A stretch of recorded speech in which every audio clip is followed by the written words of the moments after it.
What is going on, Dodger fans? Hope you're having a better day than your Los Angeles Dodgers. It's been a rough one out there. They're going to lose the series to the Pittsburgh Pirates because they just lost the first 2 games of a 3-game series, and they're just not running away with some cupcake matchups. It's quite infuriating.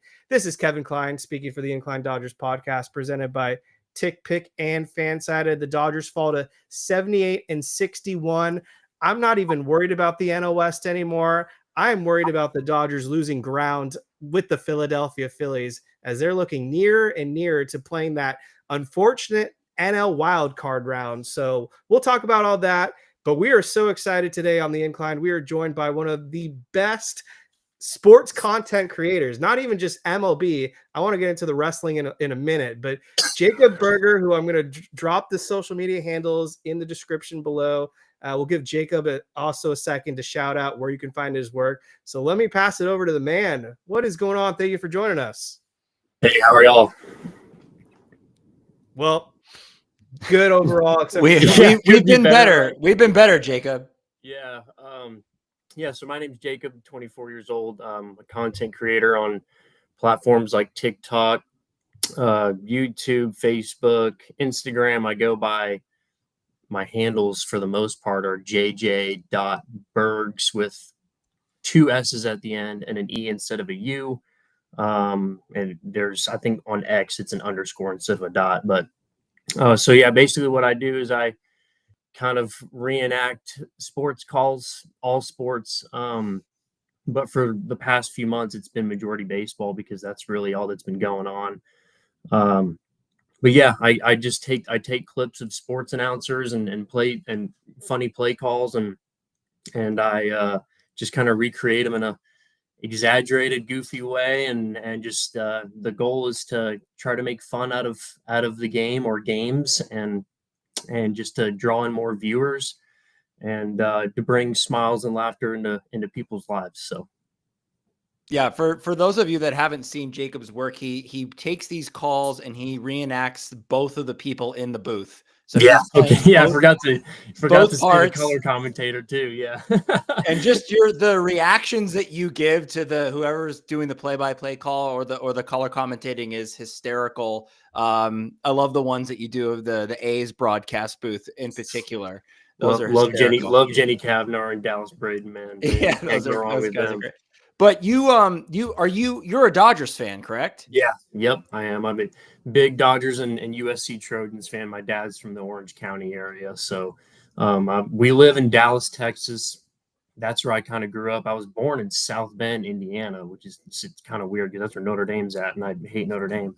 But we moved to the DFW area of Texas when I was in like 2nd grade. But I just kind of took after my dad's teams. So that's just kind of how it's been. But sweet. Well, let's get into the Dodgers, Kevin. They don't look too hot recently. Let's start with probably why we lost the game, and I think that has to be the 2nd inning. Dodgers load the bases, and they have nobody out. You've got this pitcher on the mound who his last name was Ashcraft. I can't even remember because he's on the Pirates. Some scrub, regardless. And he had 5 consecutive batters where he had a full count. And so you think the Dodgers in a prime position to just unload on this guy. And I don't know what is happening to Andy Pages, but he's become kind of one of the dumbest players on the team. He just is allergic to walks for whatever reason. He swings for strike 3 at a pitch well out of the strike zone. And then Alex Freeland, almost the complete opposite. He has a full count, if I'm not mistaken. And then he has strike 3 and he takes it right down the middle. And by then, we had the 2 outs, and it's over. Yeah, that was one of the most frustrating innings, and it's something that Andy Pages did something similar the day before where he came up with the bases loaded, and who was ever on the mound was not sharp with their pitches, and he ends up hitting a first pitch, ground out double play, and there goes your inning. Just a few more moments tonight, Kevin. We had bases loaded, 2 out in the 3rd, didn't score. We had 1st and 3rd with 1 out in the 5th. I believe that was the Freddie Freeman double play. Overall, 0 for 7 with runners in scoring position tonight, stranded 10. And combining the first game, it has just been maddening, these first 2 games against the Pirates, because it kind of just encapsulates everything that has been wrong with this team. Whereas the pitching is not matching the hitting. Whether the pitching is good, the hitting doesn't score. Whether the hitting is great, the pitching keeps giving up leads. And then losing to bad teams, which I don't know why we're doing that too, because the Padres are giving the Dodgers a golden opportunity to just run away with the division at this point. And you mentioned the Phillies too. That's another thing we got to keep an eye on, are those records. And it has just been kind of maddening to watch night in and night out. Jacob, what do you think in sitting all the way over there in Dallas? Yeah, I mean, it's the same thought, man. I just think it's been a while that we've seen this team play complete baseball. I think since really July 4th, honestly, if we're being real. I mean, going on a nice stretch of games where we've played complete baseball all around.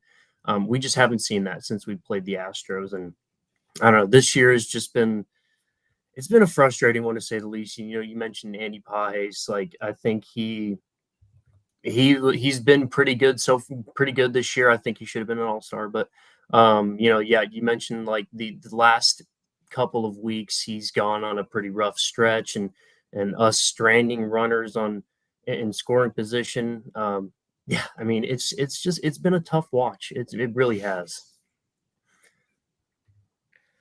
What's really going to scare me is the Dodgers might have to scratch, claw, barely hang on to survive a wild card round. And then they're just going to be out of gas by the time they get to the NLDS. And if they survive the NLDS, by the NLCS, they'll have nothing left in the tank. And it's going to be reminiscent of that 2021 season. I have a hard time seeing a team that played more games than anyone else because they won the World Series, then had to start the season earlier than anyone else in 2 consecutive seasons by going to Korea and then Japan this year, having to now play extra wild card round and then expecting to just have the energy to get up for an intensive best of 5. Like the not looking good on the walls for the Dodgers. The glass half full take here is that if we look at last year's team, the Dodgers did not have good starting pitching going into the postseason. This year, they do. They have pretty much everybody back that they want, with the exception of Roki Sasaki, which I'm sure we'll talk about in a moment. But they have all of their starting pitching lined up. So the glass half full approach is that this offense cannot continue to be this bad. And so with good pitching, all they need to do is just keep the score manageable, and this offense can explode at any given time. The maddening thing is that sometimes they don't show up at all, like tonight, or there are nights where they show up really late, or there are nights where they start out hot and then go to sleep the rest of the game. And so that's been kind of the inconsistency part of this team that has been so frustrating. But I honestly believe that this team can turn it on at any moment, and they are in a prime position to do that. It's not like they're not in first place. They are. And that's why it's so weird to criticize this team for being in first place. But if you've watched the majority of the games like we have, it has just been 2 steps forward, 1 step back all year long. And we're just kind of treading water right now to just stay above, first place here. Absolutely. Yeah. Tonight, I mean, 0 for 7 with runners in scoring position. I don't know how we got shut out by the Pirates after scoring 7 runs in a loss last night. And it's like they had cupcake matchups because the series before, the D-backs aren't going anywhere, and they lost a home series to Arizona where the offense didn't look good either. They got shut out in the first game, scored a run in the second game, and then salvaged the series by winning the last game. And I thought the Dodgers were turning a corner. I mean, they beat the Padres in that last game of the 3-game set pretty comfortably. Then they swept the Reds, and it seemed like they were, making a positive direction here. And they've just completely regressed. And we're going back to the tendencies that have just pissed me and Jake off all year. Yesterday, Teoscar Hernandez should have caught that Tommy Pham base hit, ended up going out for a double, puts Kershaw and the Dodgers immediately in a 2-0 deficit. And that might have been the difference in the game. And here's the thing, and I'll let you respond there, Jacob, to that. But The thing that bothers me the most about the Teoscar Hernandez not being able to catch a ball in right field is like, hello, newsflash, we've seen that all year. So is it on him to catch those balls? Maybe, but I think it's more on this Dodgers management for not being like, okay, let's cut bait, Michael Conforto. You can't hit at all. You can't even get close to hitting 200 on the season. Get out of the lineup, move Teo to left, and just have some sort of, I don't know, consistency there to where you don't have to worry about right field because you'd shift everybody over. Pages in right, Kike in center. Let's stop being stupid here about this. Yeah. No, yeah. I mean, I know it's kind of wishful thinking, but I mean, I'd still love to see Mookie in right field, but that's probably not going to happen. But yeah, you made a good point. It's definitely at this point on the management. I don't see why we're still consistently putting him in right field. That you can say dropped fly ball. I mean, we've just seen that so many times, especially throughout the past few weeks. It's just like, at what point do you like change your mind? Do you make the necessary change so that this team defensively can just be better? Like it's really hard to watch. Yeah, this team has made like zero sense this year because Kevin mentioned, losing to the Diamondbacks and now we're losing to the Pirates. We don't end up winning one game against the Angels this year. Like it makes absolutely no sense. And then we're sweeping. We swept the Padres and then they took 2 out of 3 from us. It's like, none of it's made sense. The execution isn't there. The defense is bad, but you've got guys out of position. So how much of that is on the players and how much of that is Dave Roberts and company watching and just doing nothing about it? Like, I just feel like there are some small things that they could be doing that would benefit the team, may not turn around, and make them win, 10 games in a row, but it puts you in a better position to win every night. Yeah. To add to your, none of it's made sense. I thought I saw something in the month of August, our record against above 500 teams versus our record against below 500 teams, or I don't know if it was August, July, or just August, but we played better against better teams. Like the injuries, the just inconsistent play from top to bottom, our stars and our role players, and I think, in my opinion, poor management decisions. It's just none of it has made sense. To add to your point, like I don't know, man.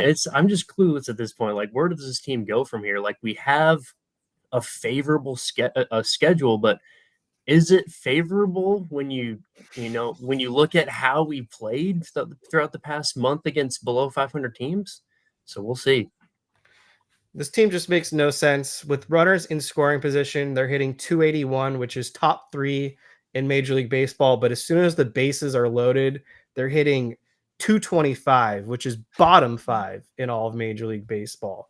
Just a statistic that doesn't make sense.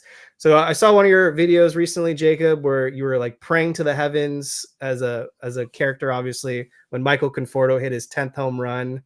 Where do you stand on Conforto? I mean, I'm with the majority on this one, man. We're paying the guy $17 million. Like, I mean, again, talk about not making sense. I mean, I hate to be the guy to trash on players, but I mean, it gets to a point where it's like the guy just can't hit the broadside of a barn, dude. Like, he's not good, and he's getting paid $17 million. Like, what are we doing here? Like, just cut your ties, just call it a failed experiment, and just let it be, man. Move on. Admit you're wrong in signing that dude. He hasn't brought any value to the team. He has like a negative half game WAR. It's probably increased since then. It's probably to 1 game by now, but it's just, my gosh, I'm like speechless at this point, just because I just can't stand watching the dude on my TV screen. Like it's gotten to that point. Well, here's the thing that was so kind of surprising to me is that Dave Roberts decides, I'm going to bench Teoscar Hernandez for a couple of games to get him reset. And it's like, no, Dave, like, we should not be benching one of our best run producers you just got to put him in the right position in the outfield and just let him figure it out.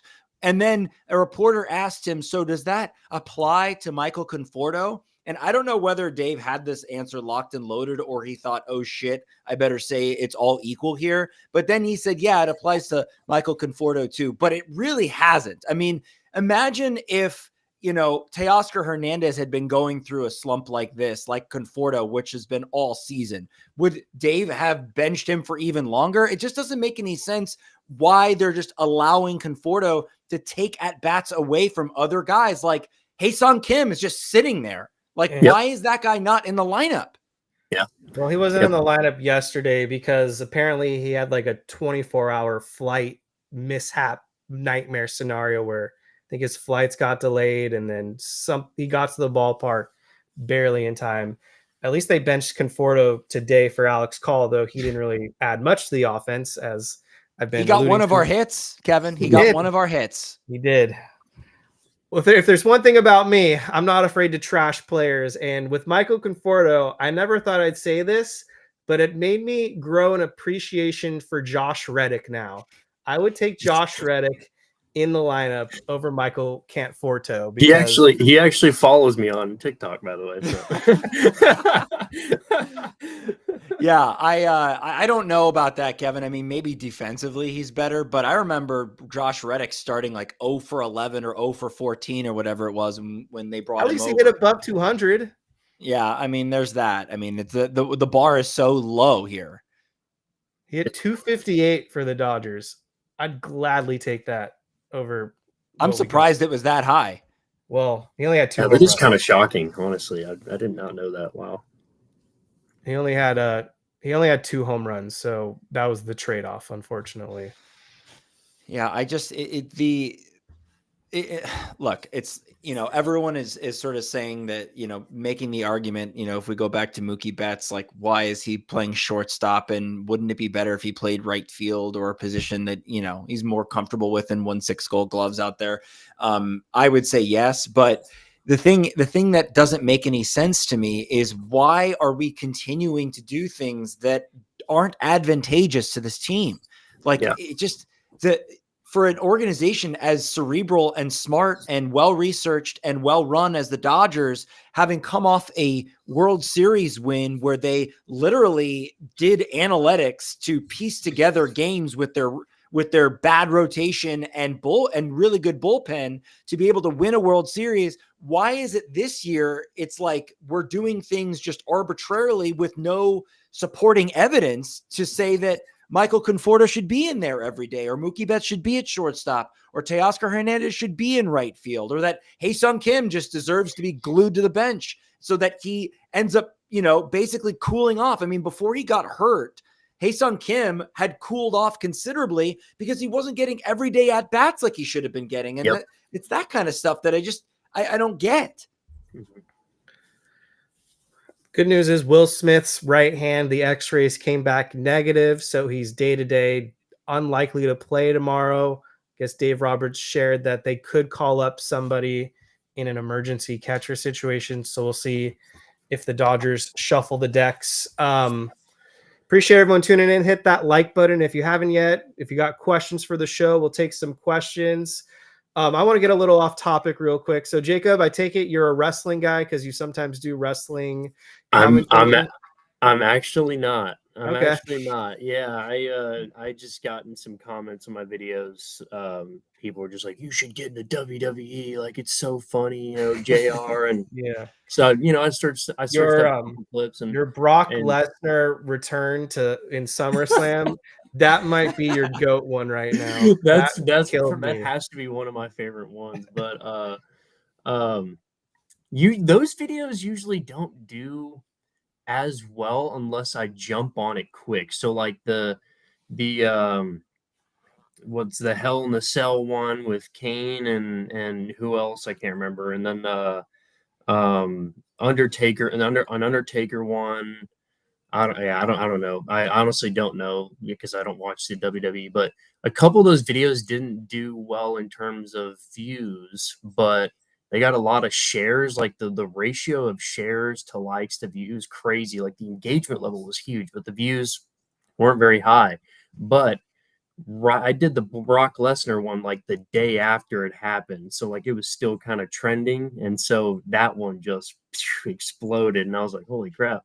So I think it's a thing to where it's like, if it's a recent event and I hop on it quick, then it'll do pretty well. But yeah, that one was fun. That one was really fun to do. I usually, whenever I make my videos, it takes a lot for me to laugh at them, but I'm glad other people enjoy them. That one genuinely made me laugh like really hard after going back and watching it. So yeah, I really enjoyed that one for sure. Have you had anyone like that you've done the videos of reach out to you, or like you notice they commented or Yeah, reposted? so the Phillies announcers, John Crook and oh my gosh, Tom McCarthy, they're two broadcasters. They follow me. They really like my content. Because John Crook doing the dead stare like into space. He's a fun one to do. They've reached out. Who else? Oh, a couple weeks ago, I was just up in Cleveland. Yeah, I did. I've been doing a lot of videos on Tom Hamilton, their radio play-by-play guy, and Yeah, that they guy's a invited. legend. Yeah, they invited me up there to a game, and I got escorted up to the booth, and yeah, I had a great time up in Cleveland. Man. It was a great atmosphere, and Tom is just one of the most genuine, down to earth people I've ever met. Just a really fun time. And then I know we don't like the team, but Don Orsillo, I did a couple of videos on him and him and Mud, and they really liked it. This might be an unpopular take, but I really love the all down by way of the K thing that they do. That's funny. Like, we got to admit, as Dodgers fans, like, come on, man. Orsillo makes me laugh. His calls are just batshit, and it's just he really just brings it, and it's perfect for what you do. But yeah. I mean, I think we can all appreciate him as a broadcaster, even if we don't like the team. Yeah, I will say I did enjoy him more when he was with the Sox. I think he might go a little too over the top sometimes on the Padres now, but yeah, I mean, I still enjoy a couple things that he does, and how animated that him and Mud get. Like, it's fun. It's fun to listen to at times. But yeah, I think it might be because he's with the Padres now. I don't know, and I'm a Dodgers fan, but I did enjoy him a little more when he was with the Sox. But and just quickly, how long does it take you to, like, memorize a clip, and then the process of putting it all together in the editing? Yeah, so it's this one might be a little lengthy explanation. So what I do is people tag me in a clip, like, do this, okay. So I'll take the clip, and I'll clip it down to where it's like a good little section to where it's like not super lengthy, and I'm saying a bunch of words that no one thinks it's funny or whatever, or pointless words. So I'll take a section of the clip, and then what I'll do is I'll export it to CapCut, so it takes that audio, puts it in CapCut, and then I record it in 2x speed, and it slows down the audio. Yeah, it slows down the audio. So like I lip sync really slow, but I move around normally. And some of it I can memorize all in one shot, and others, like, I'll say a section, and then right when there's like a pause, I'll stop the video, and then that's when the color commentator comes in and is the overlay of that video.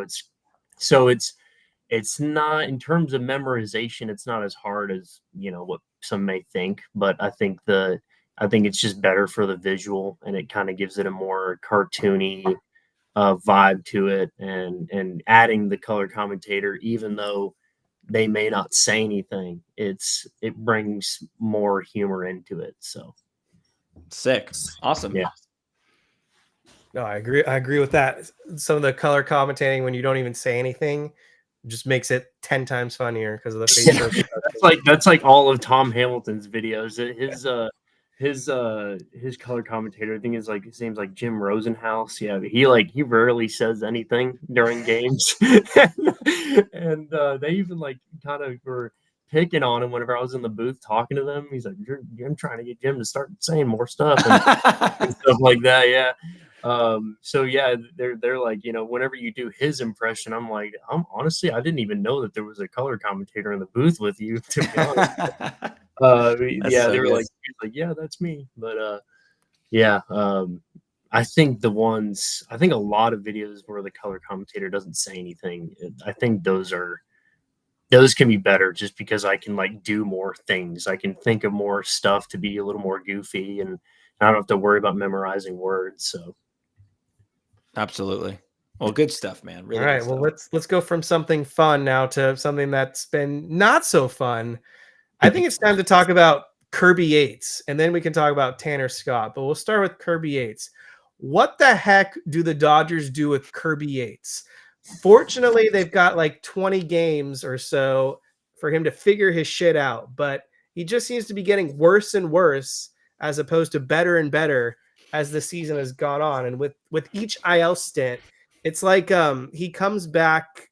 I don't know if either of you guys saw that movie, The Substance, but when Demi Moore tries to do the serum over and over, just comes back uglier and uglier. That seems to be Kirby Yates now every time he comes off the IL. And now he's got a 4.84 ERA. He's got a whip of 1.3. I feel like almost every outing that we throw him out there in, he gives up runs, and he's got a 9.53 ERA over his last 7 games. So toss the question to you guys. What the hell do they do with Kirby Yates?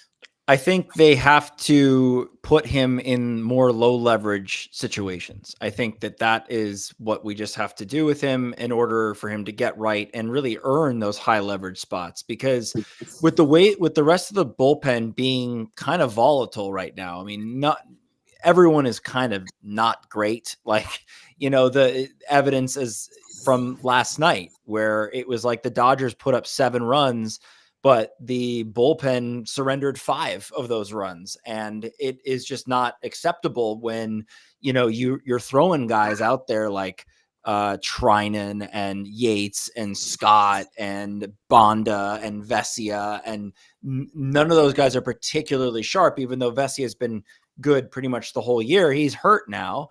And so it becomes, obviously there's not a lot of options for Dave Roberts to call upon, but they have to not put him in spots in the 6th inning or beyond when it's a close game. If it's a blowout, then whatever, get him out there. But he needs to see one go through the net here. Like, he needs to see some success in order to get him back to high leverage, because we do need him and we need guys like him. And Kopech has come back. So that's a good sign.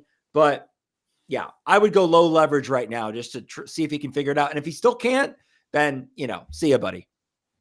Yeah, there's not much to add there. I mean, I would have said the same exact thing. Just low leverage until maybe he figures it out. But then again, who knows with this Dodgers team? Like, will we ever be in a low leverage situation again? So, we might be in those tight baseball games the rest of the year. So it might just be one of those things where it's like low leverage if possible, but you might just have to keep throwing him out there unless he's like unpitchable, So, and at this rate, he's getting to that point. So you just took the words right out of my mouth, because the problem with Jake's logic is the Dodgers haven't had many low leverage situations recently. They're either down a run or two, or they're barely up a run or two. They haven't really been blowing teams out most of this like last 30 game stretch. It seems like every contest is tightly contested and they're just playing down to their competition. And you look at the board right now of guys you really trust in high leverage spots. You don't have many. We'll get to Tanner Scott in a second, but he just blew another save. He had a 3-run cushion and he gave up a home run. You've got Michael Kopech, who's looked like junk all season, whether that's injuries or just rust. That seems to be the case. Ben Kasparius has kind of been hit or miss lately. He gave up a run in his most recent outing. You've got Blake Trinan, who has started to look a little bit better, but even he's been getting into some situations, and I think he gave up a couple inherited runners yesterday. And then Edgardo Henriquez has been kind of flawless until yesterday. He finally got touched up. Yeah, and I think Kasperius came into the game tonight. He pitched. He did. He got out of it. Yeah, I mean, I'm hear you, and there's not, like I said, I did say that not a lot of guys you can trust down there at this point, and it's unfortunate because they are a lot of the same guys we could trust last year, outside of Yates and Tanner Scott, who weren't with the team. But guys like Kopech and Trinan and Bonda, those guys were really solid for us last year. And it's just unfortunate, we lost Evan Phillips, Brewstar Gratterall is nowhere to be found. And you just don't have a lot of options. But, if there aren't any low leverage spots to put Kirby Yates in, then don't pitch him. Like you can't, but I'm saying he has to be the last guy out of the pen at this point. Like he cannot be your 6th, 7th, 8th inning guy right now with a short lead or a tie game, or we're down a run. Like you just can't put him in that spot. Similarly to Michael Conforto, it's like you can't keep running him out there, and you can't even pinch hit him. I mean, tonight was pathetic. 3 pitches, it was done and dusted. He wasn't even coming close to touching any of these balls, and it was a disaster. So I just feel like there's a lot of situations where you just have to stay away from some of these guys until they figure it out. I don't know how you can use that logic though for Tanner Scott, because Tanner Scott, they're paying $72 million, and even he's been really, really bad. He's got a 6.21 ERA over his last 29 innings thrown. He had a very comfortable lead against the Diamondbacks a few nights ago, and he served up a 3-run home run meatball, a pitch right down the middle of Corbin Carroll, and that sent the Dodgers into a tie game.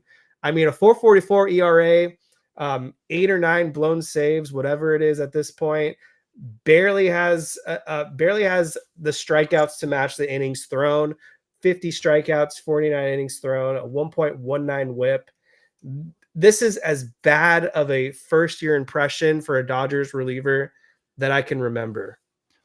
What do you chalk it up to though? It's like, it's another one of these confusing things. I mean, you can look at Kirby Yates and say, okay, well, maybe age has finally caught up with him, but it is a pretty dramatic fall off from what he did last year. I mean, he had like a 1.17 ERA and a whole bunch of saves for the Rangers.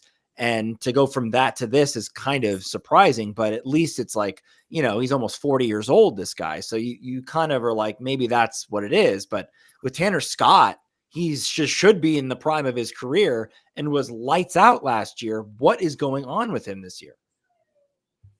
Yeah, I mean, I don't know. I touched on Tanner Scott earlier in the year. I mean, it seems like he's been struggling. He actually went on a stretch where he had a pretty good, what was it, June or May, or I don't know, but yeah, early on.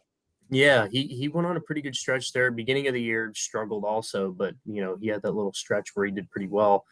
But yeah, I mean, I just, with him, I'm so confused because how do you have the frame that you do, and you throw from the left side, you have life to your fastball, you throw upper 90s, you have the stuff that you do, a nasty slider, sweeper, whatever you want to call it, and you pitch as bad as you do. Like I with him, it just doesn't make sense. Like you made a good point about Yates. I mean, at least there's an excuse for him. Like he's getting up there in age.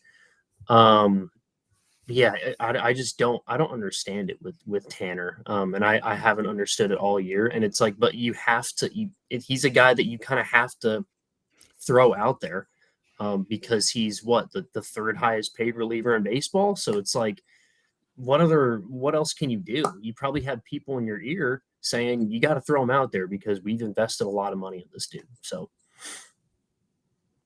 absolutely. And it is, and I think it's becoming a little bit more glaring, if I could just add, in the second half, because in the first half, if you remember, the Dodgers playing from behind just like they are now a lot of the time, but the offense was able to bail them out time and time again. Yeah. And they were hitting so much better with runners in scoring position in the first half, manufacturing runs, and it felt like even when they were down, they could always come back. And now it's like the offense is just not as potent as it was in the first half. So the pitching and the bullpen is becoming that much more glaring.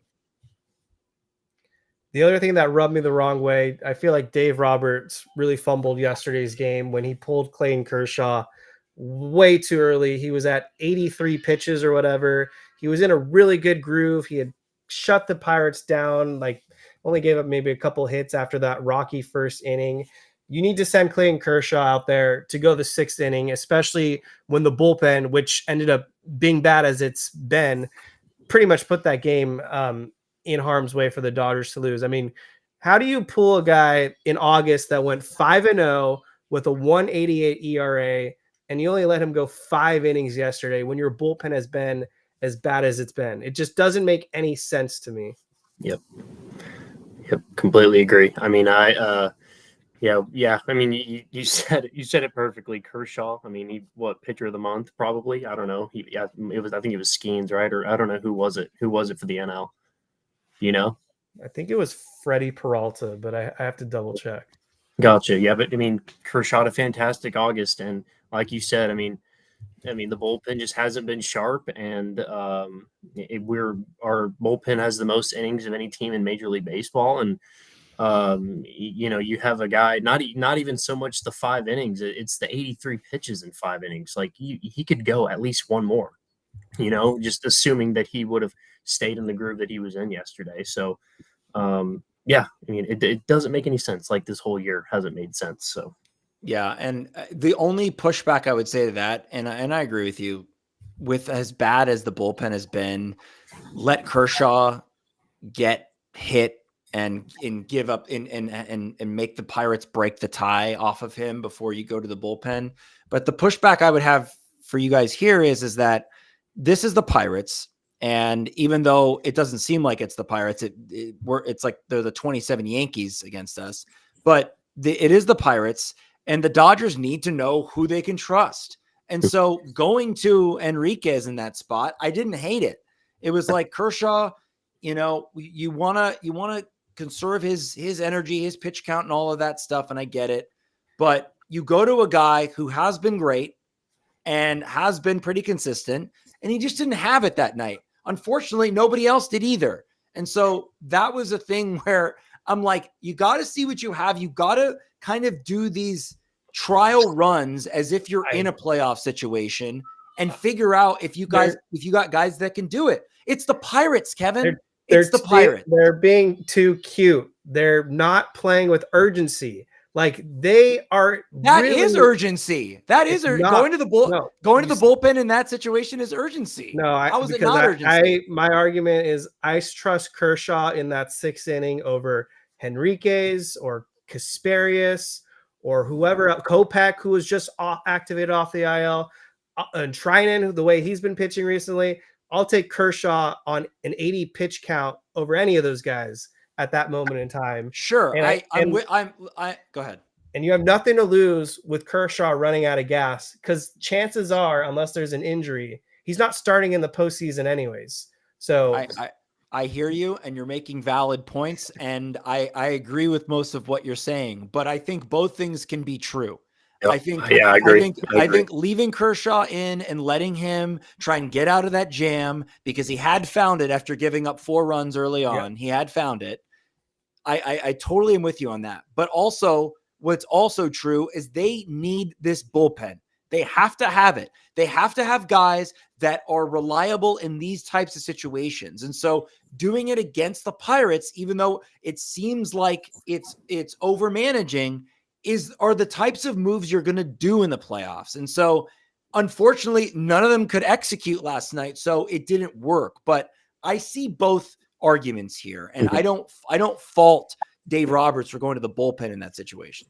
Yeah, I agree. I mean, if you're, I'm kind of with you there. Like, I think he should have gotten one more, but if you're going to go to someone, you're going to ride the hot hand, and that was I can't remember his name. I'm having a brain fart right now. Henriquez. Yeah, Henriquez. I mean, he's been hot. It was just unfortunate. Like he got hit around and didn't have his stuff. And but yeah, I mean, I agree with both sides, honestly. At this point, the Padres aren't even a threat because they've lost like 8 out of their last 10 games. They just got swept by the Orioles, who have nothing to play for. But the Phillies, on the other hand, they're going to lose tonight most likely. The Brewers have a comfortable 6-3 lead, and this was an ample opportunity these last couple of nights for the Dodgers to get some serious ground on those Phillies, and they came up short against the Pirates. Kind of disgusting. And me and Jake especially, we know how the Dodgers do when they go to Philadelphia in must-win games. It doesn't end pretty most of the time. It's one of the toughest places to play in all of baseball. I mean, it is. I watched a game. I was coming back from a wedding this past weekend, and I was watching a Phillies Braves game on ESPN, and the Braves are so far out of it, they're not playing for anything. But because it's Braves Phillies NL East showdown, the place was just packed to the brim, and the fans are in on every single pitch. And I'm not saying that the crowd at Dodger Stadium doesn't come alive. They come alive when they need to, and a playoff atmosphere at Dodger Stadium is electric. But the Dodgers don't have that every single night like they do in Philadelphia. And so it is a very tough place to play. But given like Jacob mentioned earlier in this podcast, the Dodgers are not as great against bad teams. So maybe they'll play better against better competition. Yeah. Who knows? But now they have, if you find yourself in a close game down by 1, you have to face a guy like Joan Duran. So, I mean, it might be a different story there because he probably has the most electric arm in all of baseball. But yeah, I don't know. Yeah, Philly's a sports town for sure. Philly is a big time sports town, and you made a good point. Dodger Stadium, it's electric when it needs to be, but when it gets to the Rust Belt or whatever, they show out all the time. So. Yeah, they're on every pitch. So Yeah. it'll be a tough series. For sure. I want to go back to Teoscar Hernandez real quick. Want your guys' quick, honest assessments of his season up to this point. Are you more on the, enthusiastic, you're happy with him? Are you kind of neutral, somewhere in the middle? Or would you lean disappointed? So I'll go with Jacob first. I'm definitely not on the side of optimism with him. I'm kind of going back and forth with disappointment and neutral. I think it hasn't been putrid, but I think it hasn't been great. So yeah, that's where I'm at. Just kind of in between disappointment and neutral. He shows up at times. But he's never, I just don't think he's been like that bad except for on the defensive side of the ball in like crucial moments. So yeah, that's where I'm at. Here's the thing. It's no getting around how his numbers are kind of pale in comparison to last year's numbers. Last year was a special season for him. He was also playing left field, and that was where he just was able to be a serviceable outfielder, and the defensive inefficiencies weren't as glaring. He also threw out some runners. He was able to gun some runners out of the plate. He gunned out Giancarlo Stanton in the World Series.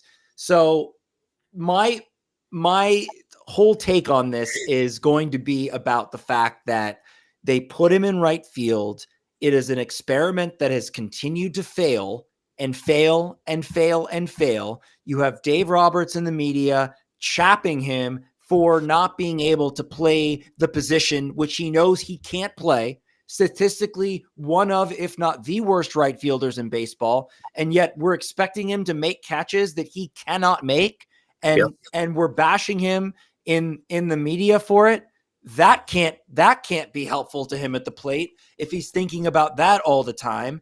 And then they go ahead and bench him for a couple of games when you've got a guy on the other side in the other corner of the outfield who cannot hit anything. He can't even foul tip a ball to save his life. missing middle pitches every single day. How do you think that plays on a guy who's supposed to be a middle of the order bat producing runs for you after just getting a big contract? I think that it all matters. And I'm not saying that all of that is affecting why he's not performing at the plate, but I can tell you it doesn't help. So that's my take. I give him the benefit of the doubt because they're playing him out of position on purpose and they're doing nothing to help him. Yep, that's a good point. Well, according to him, he's playing in position, but that's a whole nother story. Yeah, what do you expect? But of course he's going to say that. Yeah, he's a reality check. He's not going to be like, "Oh, I can't play right field." So I mean, he's gonna come off as confident, but you never know what he's thinking. Yeah, he begged for that. I'm fairly certain. But anyways, I have to give him a C- at this point in time.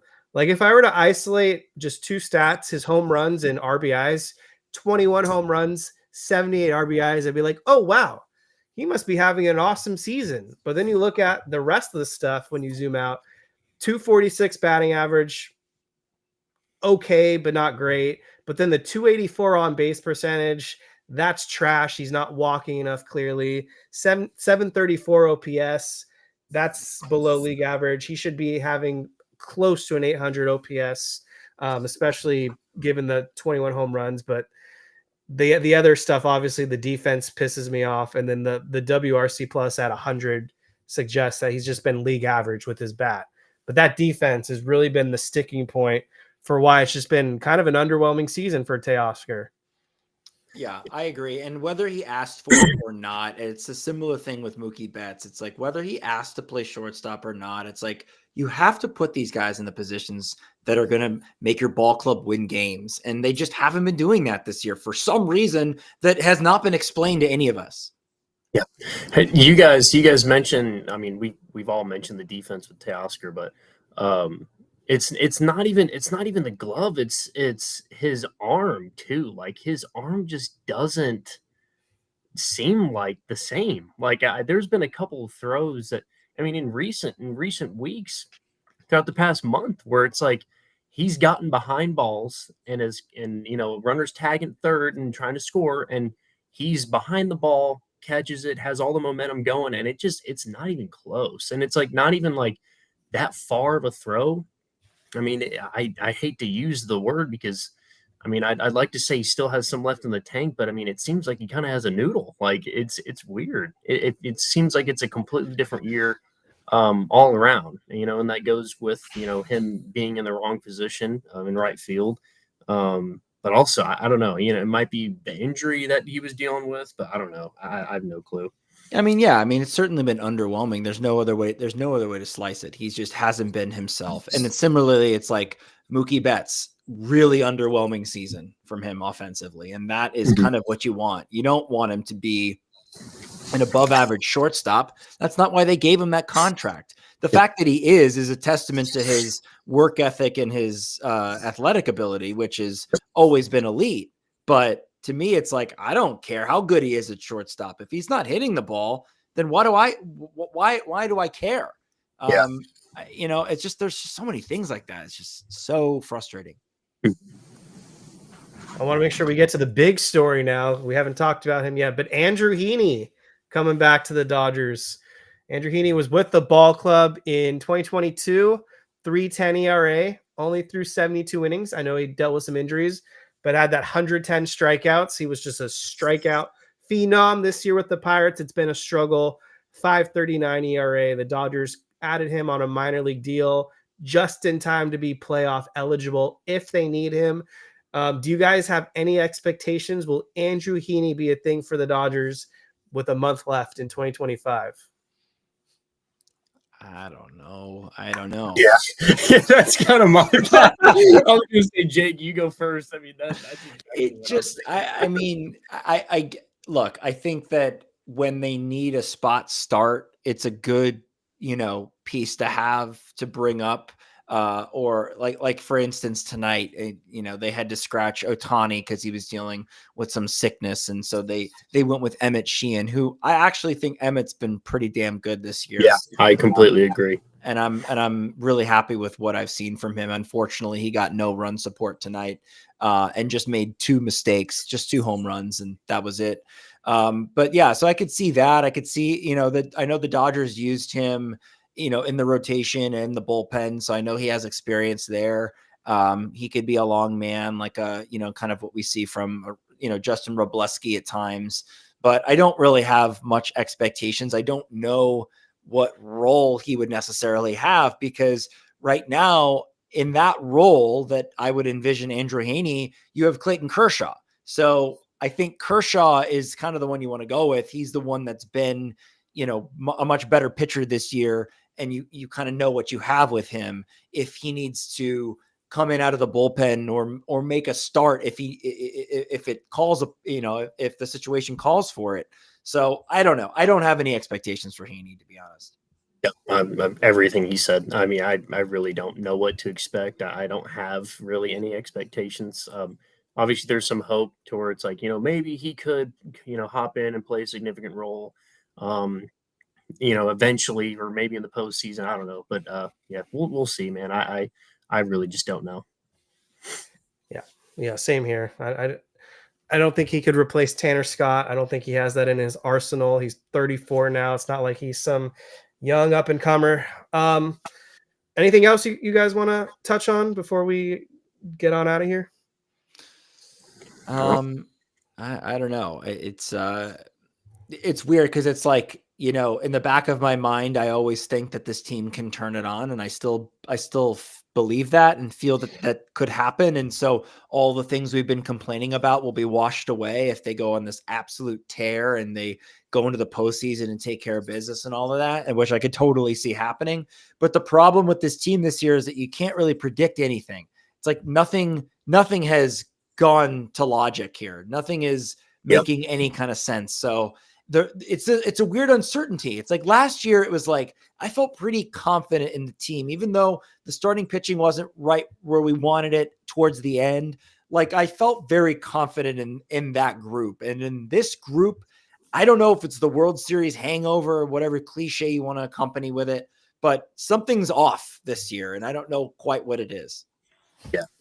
Yeah, I agree. I mean, I think it's a mixture of, having to deal with injuries and then winning the World Series last year. I mean, I don't want to use this as an excuse, but I think that the World Series hangover thing is a real thing. And I just think we're seeing that right now. And this team, I've said this in the past, in one of my videos where I'm not imitating play-by-play announcers. I call the Dodgers consistently inconsistent, because that's what they've been all year. Whether it be the pitching, defense, bullpen, hitting, I don't know. We haven't seen them play complete baseball, like I've said earlier in the podcast, since, before July 4th. And, but there's always going to be that hope until it is over in the postseason. If it is, there's always going to be that hope. My emotions are very much in tune with what is going on in that moment. So if things are going bad, which things aren't looking too great right now, I'm not going to be the most cheerful guy like you, Jake. But when if we go on a hot streak, then I'll be hooray, hurrah, let's go Dodgers. And but yeah, there's always going to be that little bit of hope there until it's over, and I'm hoping that's the case. So it's like the reverse 2018 Dodgers. This team right now, their current win pace is about 91 games. In 2018, they won 92 games, including that extra 163rd game. But it's just interesting because they were pretty slow and bad in the first half, and then they just got hot in the second half. This year, it's kind of been the opposite. The Dodgers were really hot. They started 8-0. They had a 9-game lead in the division. And in the second half, they've just been playing below 500, and they're barely getting by every team. So it's just hard to be optimistic heading towards the postseason, because usually you want to be playing your best baseball in the second half. And this team has been playing their worst baseball in the second half, unfortunately. Yeah. There's just not much to get excited about. Yes. However, here we go. Light at the end of the tunnel is that for a team that is struggling the way it is, I think we could all agree that we'd prefer to be in the position that we're in versus any other position. Because it's not like we're fighting to get into first place. We just need to freaking hold on to it. And so that's kind of the optimism that I have, is like this team is right. I mean, it is right there. The Padres are slipping, and they can run away with this division and secure a non-wild card spot if they really focus and start to play the baseball we know they can play. They have to jump the Phillies too. You left that part out. No, I know. It's all a part of it. Well, you because you only said the Padres, but at this point, forget the Padres. Now it's the Phillies. The Padres are not that far behind. Yeah, are we still only 2 games ahead of them, right? Or are we 2.5? Or it's 2 or 2.5, but we have the tiebreaker. Yeah, so I mean, technically, I guess you could say 3 on Thursday if we win. But yeah, I mean, that's all I got. So cool. Well, Jacob, we appreciate you joining us. Anything in the works? Any content or ideas that are popping in your brain, or any throwbacks? You're like, I want to get this one done.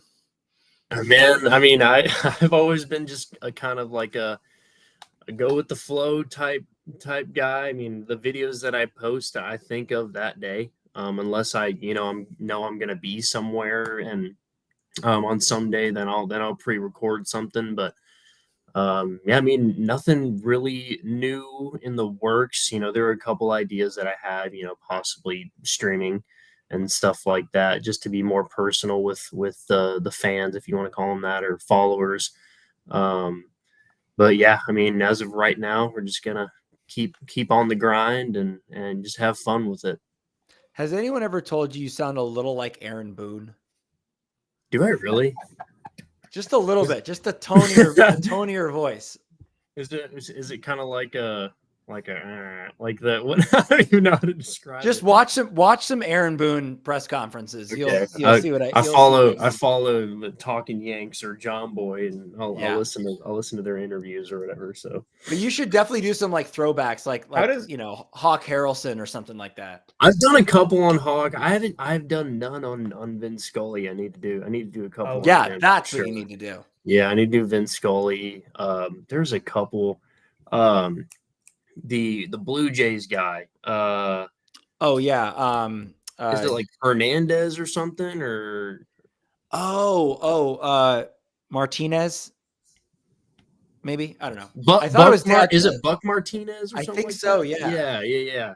I need to do him. I've had a couple Blue Jays fans say you need to do him, but I've been trying to search videos of some of his calls, and it's hard to get some audio from him. It's kind of weird, but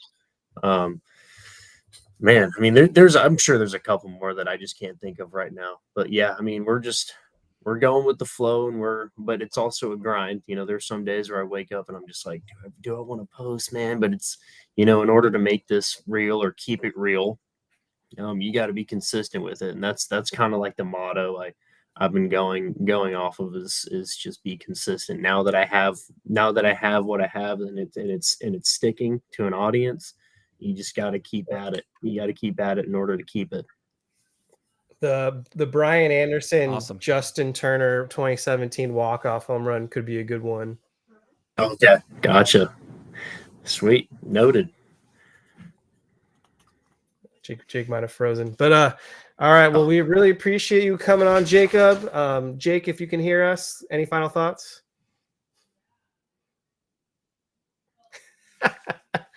We'll go with a no. No, I have nothing else to add. All right. Well, make sure to give Jakob Berger a follow. We're not hyping him up just to hype him up. He is really good at what he does, and we're glad he's also a Dodgers fan. So we'll try to get you on again soon. We really enjoyed having you. Everyone have a great rest of your week. Let's hope